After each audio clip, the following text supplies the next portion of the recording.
The dispute between New Jeans and Adore reignited public interest on how much power idols can actually have. But the push for better treatment didn't begin there. More than a year ago, a small group of artists had already taken their concerns to the National Assembly, raising concerns about working conditions, mental health, and fair pay. Now, those early conversations have evolved into something larger. Several news outlets have reported on the formal steps toward establishing an idol union. In this video, we will look at how the union hopes to work, why the government resists labeling idols as employees, and what the classification really means in law and economics. We will learn how labor protection could alter K-pop's business model, what risks agencies cite in return, and why timing and focus will determine whether this movement creates real reform or fades as another symbolic headline. Just to make it clear, this is not a legal advice. These are initial research that everyone should build on. Why does a union matter? If run properly, a union protects the vulnerable while setting minimum standards for everyone else. Of course, my reference point is SAG-AFTRA, the US Actors Guild. It's far from flawless, but it offers a framework that gives even non-A-list performers tangible security. Standardized pay scales based on role types, mandated rest periods, minimum meal and turnaround times, health and pension plans, and access to legal aid. In contrast, Korea's entertainment system relies almost entirely on private contracts. Health insurance, retirement funds, and workplace protection come through national social insurance programs that depend on whether an artist is classified as a worker or a freelancer. And that classification gap leaves many idols uncovered. A functioning union could bridge the gap by negotiating group health coverage, standardizing minimum pay for music shows, and enforcing limits on overwork, benefits that currently depend on agency goodwill. The Idol Union's founding.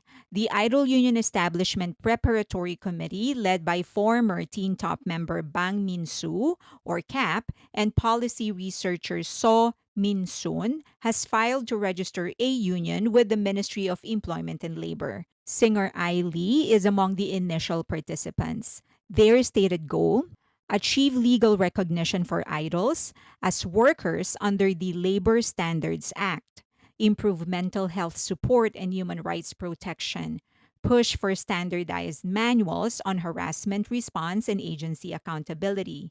At the time of writing, they said roughly 10 idols have reportedly joined, a modest number but symbolically significant if it leads to formal approval.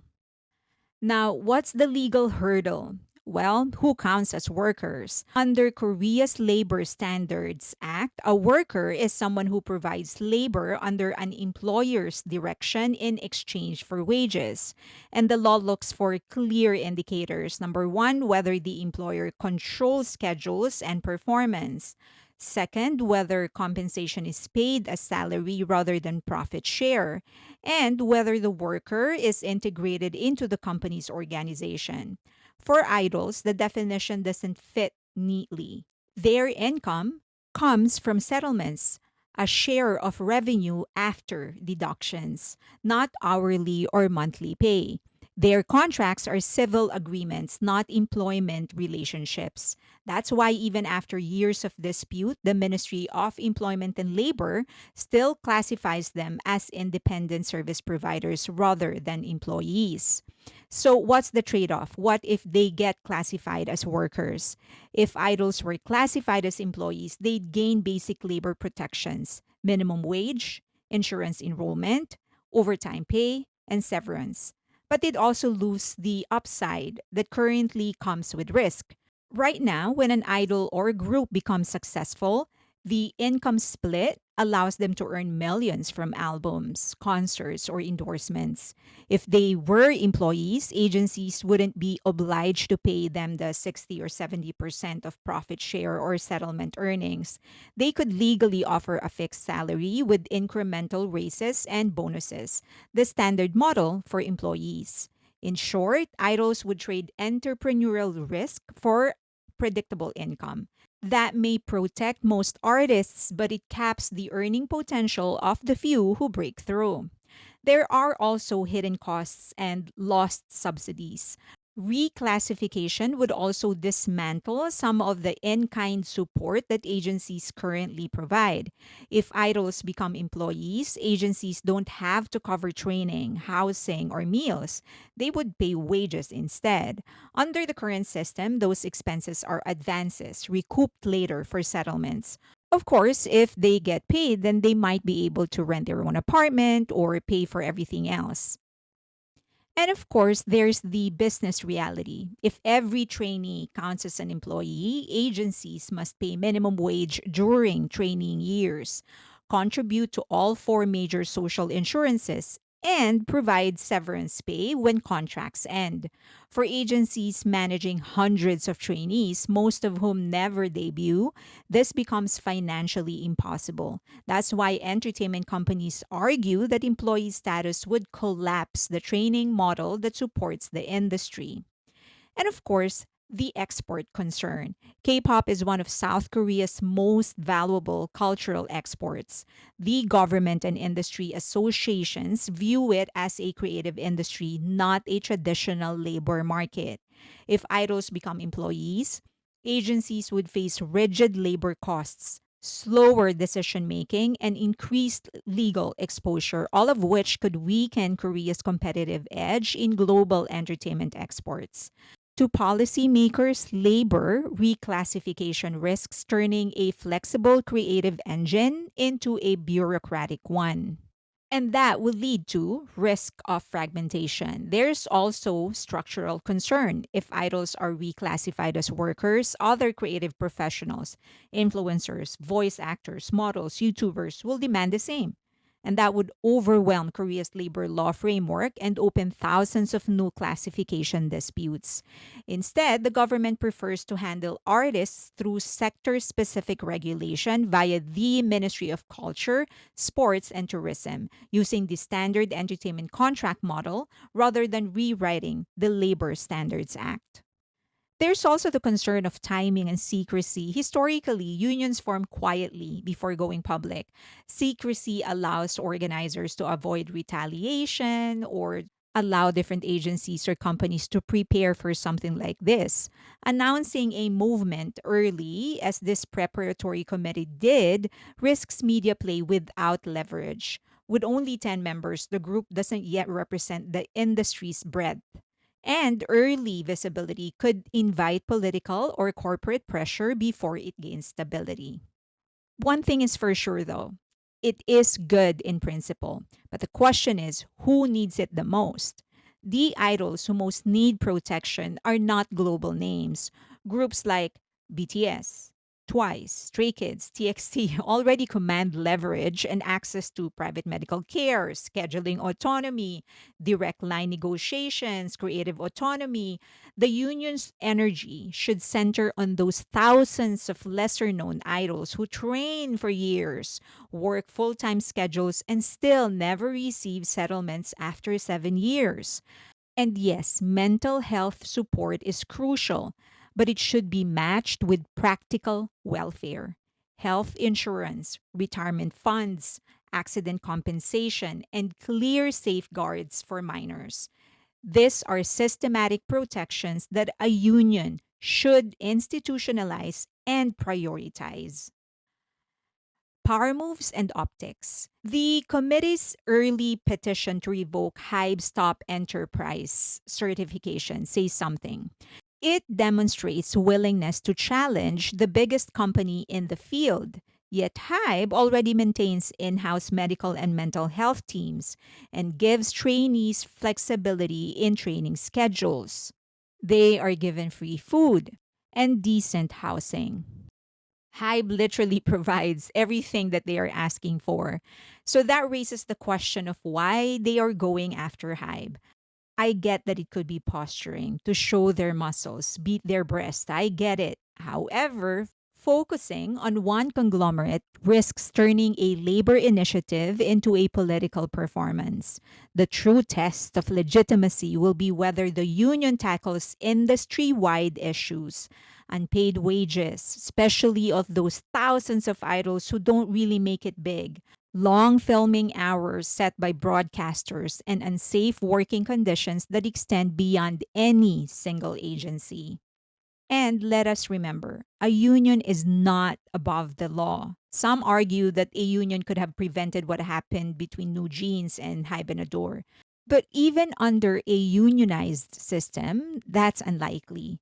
As explained in labor precedents abroad, unions negotiate employment terms. They don't decide corporate leadership. The demand to reinstate Min Hee-jin as CEO, for example, would still fall outside any union's jurisdiction. A union's authority ends at working conditions, compensation, credits, and usage rights. Who runs the company, who gets hired or fired, and what executives make those decisions are corporate governance issues, not labor rights. A union could advocate for a creative consultation rights or independent review mechanism, but not for appointment of executives. When Nugent said they wanted Min reinstated, they were essentially making a corporate demand, not a labor one. The court ruled they had no say in personal decisions because they're employees or contractors, not shareholders. Their exclusive contract covers performance obligations, not corporate structure. The appointment of a CEO belongs to Adore's board and Hybe as a majority shareholder. Even if a Korean equivalent of SAG existed, the same legal wall would still stand. The right to management appointment lies in corporate law, not labor law. Representation before symbolism. The existence of thousands of unpaid or underprotected idols should be the movement starting point. New Jeans reportedly earned over 4 billion won or $3 million in 2024 and operate in exceptional conditions, dedicated studios, a penthouse as their dormitory, and full creative teams. Their experiences shouldn't define an entire workforce that largely struggles in anonymity. Real progress would mean collective bargaining for fair minimum pay on music programs, mandatory rest days during comebacks, standardized safety protocol for travel and filming, health insurance, financial plans, and even free financial education, not headline fights with major labels.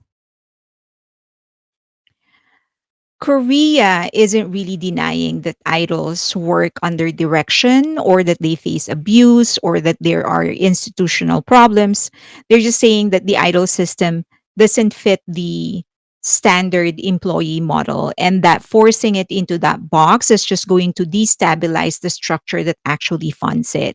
And so that's why they would rather rely on standardized civil contracts under the Ministry of Culture, Sports, and Tourism, agency level programs, and case by case mediation rather than labor law overhaul that could ripple through the entire creative sector. I personally, however, love the idea because I've seen how it actually works for actors in the US. They made it work. Employees, actors aren't necessarily employees either. So there is a way, they just need, it's just not going to be an easy solution, but there is a way to do it. But for this one, it's just too early to make a call whether these are the right people to back it up or they're doing it the right way, or if there's any foundational problems that they need to deal with before jumping into this. We don't even know if the labor ministry will actually accept it. As I've mentioned, for the longest time, South Korea has pushed back that idea, and I've gone through the reasons. So let's see what's going to happen. I hope that they actually make it work because while there are BTS or Twice and Stray Kids of this world, there are more that don't even make it to a tenth of their success. They are the ones who need protection, and I hope that an organization like a union will actually stand up for them. Okay, would love to hear your thoughts though. Leave them in the comment section below. And any suggestions would be appreciated. Please donate to the channel, consider donating to the channel. The QR code is on your screen right now. We've launched our online magazine, asianentertainmentandculture.com. It is on a soft launch, but by the end of the month, we are going to go on a full launch, a formal one. And but any suggestion, remarks, or constructive criticism will be welcome. Also, please follow me on X, Instagram, but more importantly on Patreon, because that's where the community is. And if you can, if you are a member of Patreon, I do have a once a week live and some exclusive videos. You can access that by being a member of Patreon or YouTube membership. So please consider supporting me there as well. That's it. Please like the video, subscribe, and hit that notification button. But the most important thing is for you to share the video. That's really going to help the channel. Thank you so much. Till next time.